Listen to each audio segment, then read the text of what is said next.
You can figure that out because what? You look at the trees blowing.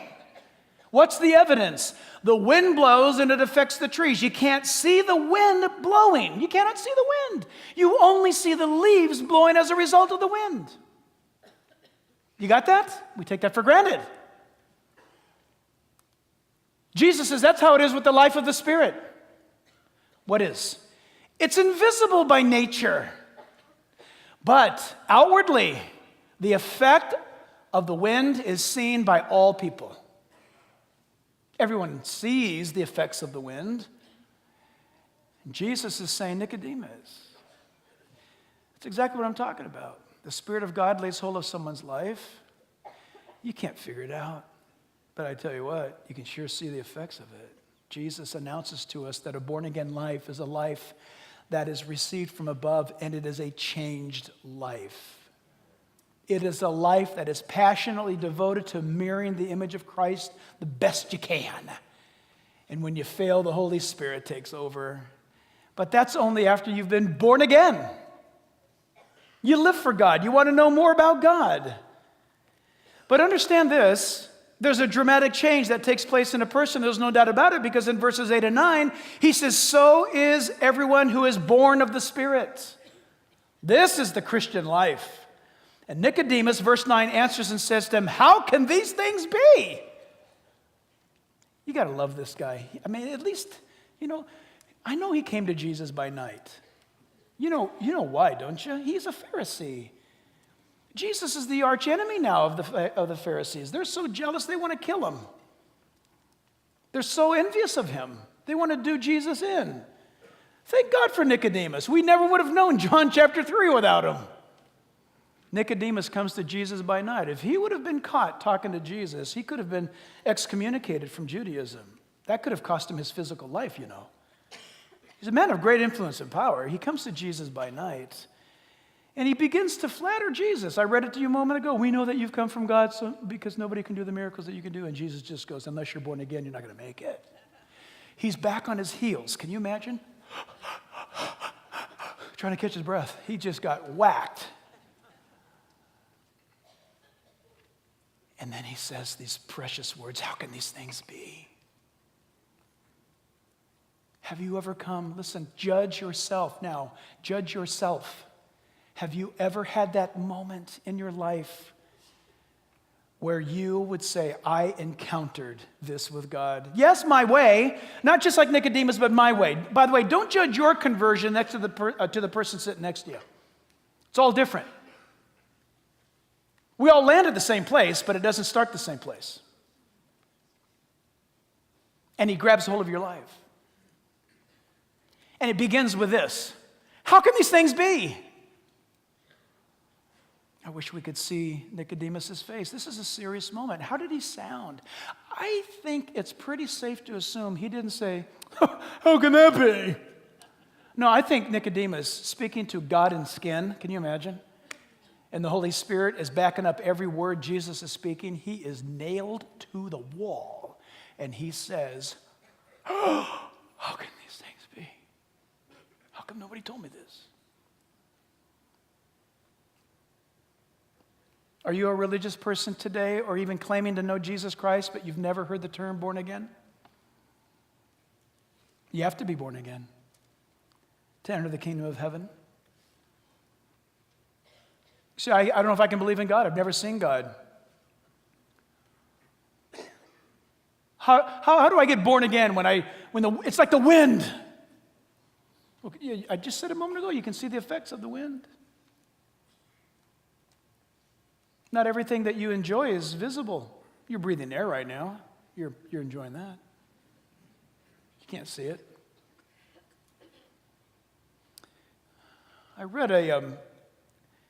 heard this in a funeral this week, and then I went online and I found it at Dr. Zimmerman. He's some doctor, I don't know who he is, but I tracked this down.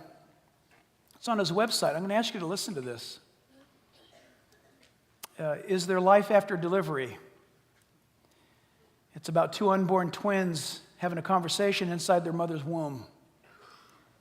Are you guys all with me? Why are you so quiet for? You guys all here?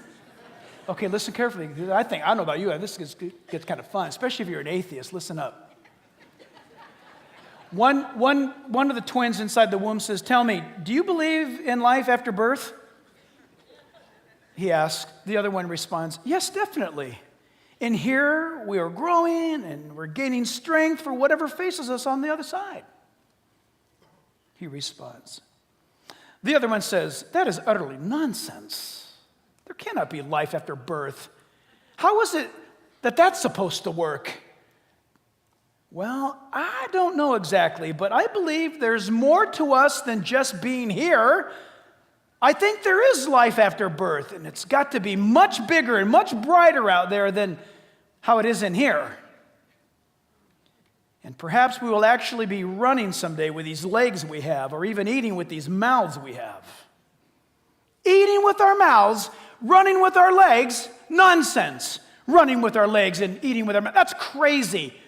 That's what we have umbilical cords for, to feed us.